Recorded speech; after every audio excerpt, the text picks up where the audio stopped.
Hello साथीहरू, स्वागत छ सबैजनालाई मेरो मिनी भ्लगमा। आज म जाँदैछु मन्डीतिर।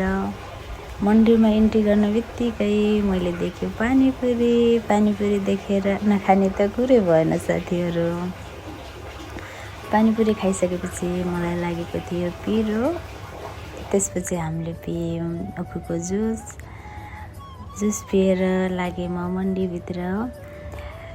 यो मन्डी पर्छ साथीहरू चण्डीगढ सेक्टर 15मा। यो मन्डी लाग्छ हर हप्ताको बुधबार मात्रै। अनि म सब्जी किन्दै थिएँ, मैले देखेँ लिची। हेर्नु साथीहरू कति राम्रो लिची थियो। लिची लिएर म एकछिन मन्डीतिर घुमेँ।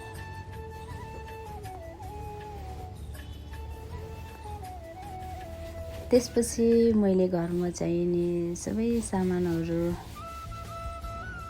लिएर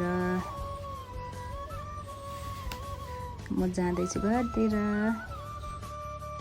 कस्तो लाग्छ मेरो मिनी भ्लग? सबैजनाले हेरेर लाइक सब्सक्राइब गरिदिनु होला।